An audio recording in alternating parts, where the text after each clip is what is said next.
All right, gentlemen, we're just going to jump right into this. On your anvils is a cloth. Go ahead and lift that cloth off your anvils.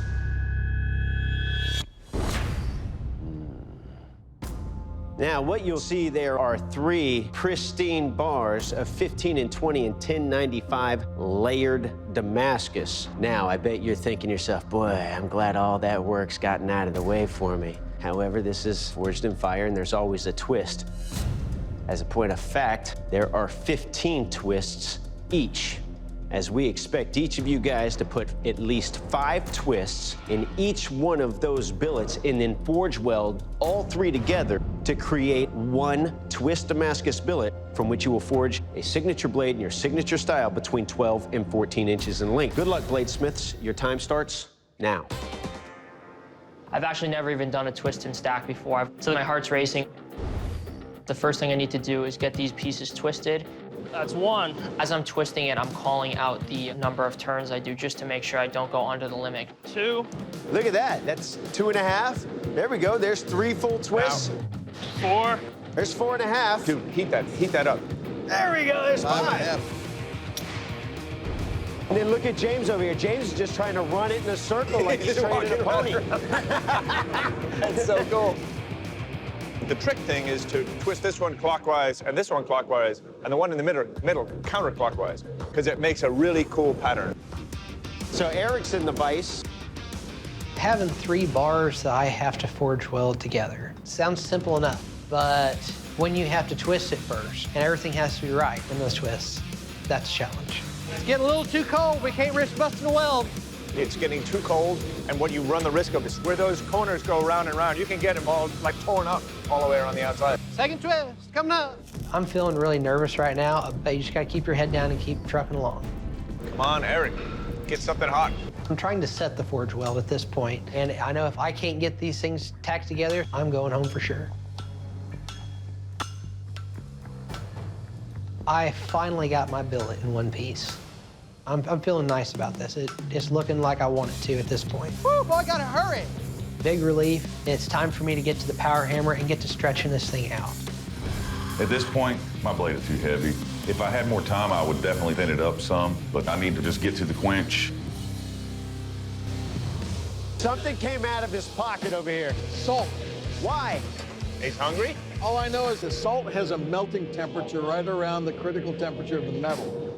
I'm colorblind, so I can't really judge those colors, so I gotta find a way to indicate when it's ready to come out of the forge, and when this salt melts, it's ready to go into quench. And here goes the salt. It's at least 1,450 degrees when you see that salt turn into a puddle. Here we go. Boom, that's a gorgeous color. Perfect color. Yeah. Well played. What a cool trick. Yeah. That is really a cool trick. I love that. I just like salt, man. It tastes good when you lick the blade. We hard, baby, we hard. All I've got to do is thin this baby up. And Paul is not afraid to throw some sparks, man. I'm feeling pretty good, but you never know what could happen, you know? It's really crucial that the quench goes well. If I mess up the quench, the blade could potentially warp or it could just crack. As the blade's in the oil, I'm hoping it comes out in one piece.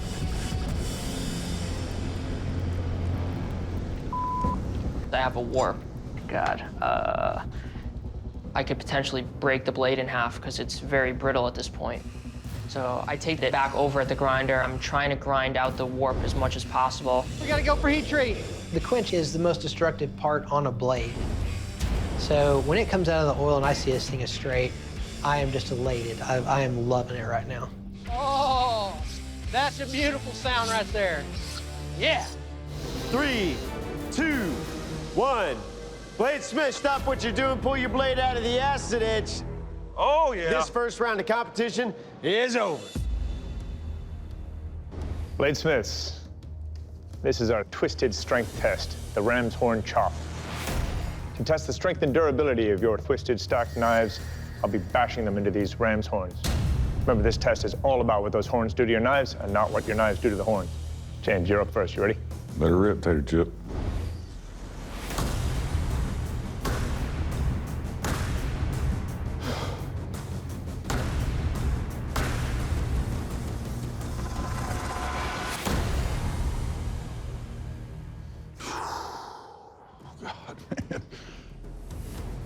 Well, James, this edge held up really well. I don't even see any indication that it went through ram's horn. The handle material you picked can be brittle, but it held up just fine. Well done. Thank you. All right, Paul, you're up. You ready? As ready as I can be.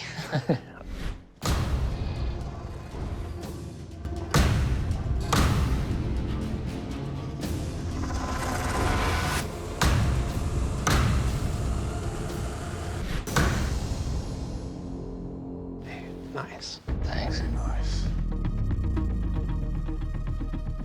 First things first, your edge is great. I mean, it didn't take any damage from this horn. There was a slight wiggle left from the original warp. When I started, it hasn't moved. Your handle, looking at it, it's small. Holding it, it's nice. And I love the balance of this thing. Well done. Thank you. All right, Eric, how you feeling? Nervous. All right.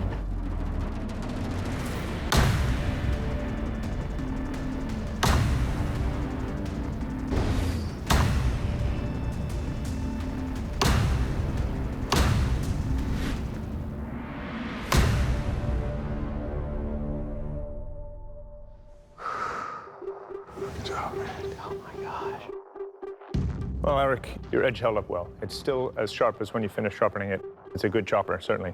A couple of little things down here at the handle. One, where the guard meets the blade, I would like to have seen square corners with that pushed all the way up. This tends to make for a weaker transition between guard and blade. And also, this is a bit of a friable handle material, so I would really want to at least put one pin in here for strength. But certainly in this test, everything held up. Well done. Thank you.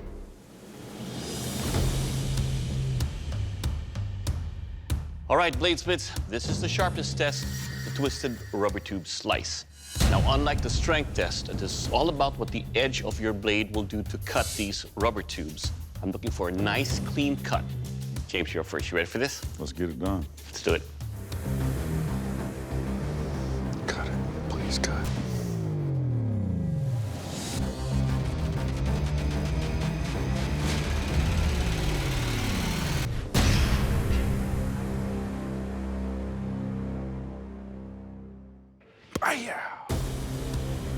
All right, James, first up. The edge here is very sharp, cut all the way through, no issues at all.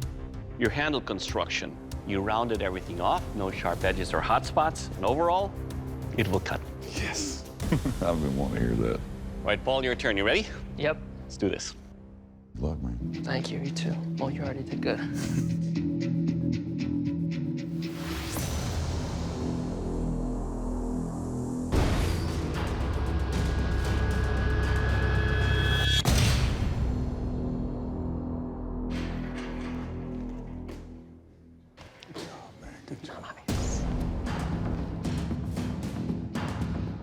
Your edge is sharp, no issues at all. It cut through all these rubber tubes easily. Your handle construction, all the different flutings that you have here give a good grip on the handle. And overall, sir, you will cut.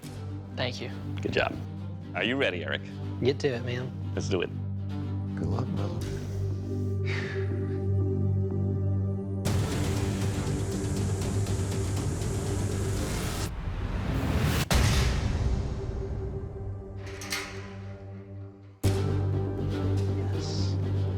All right, Eric, first up your handle. The curvature and the flare really makes it comfortable in the hand. The edge cut easy through these rubber tubes, no problems at all.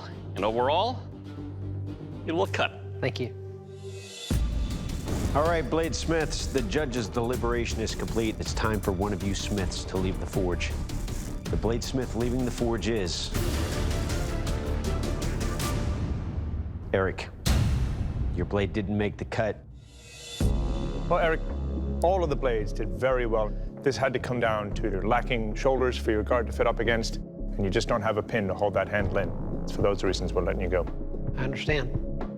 Please surrender your blade. I'm feeling a little bit bummed out right now that I didn't get to go to the final round challenge, but I absolutely proved everything I came here to prove, and it literally came down to the little nitty-gritty stuff, and that's amazing. Good job, brother. Be proud of yourself.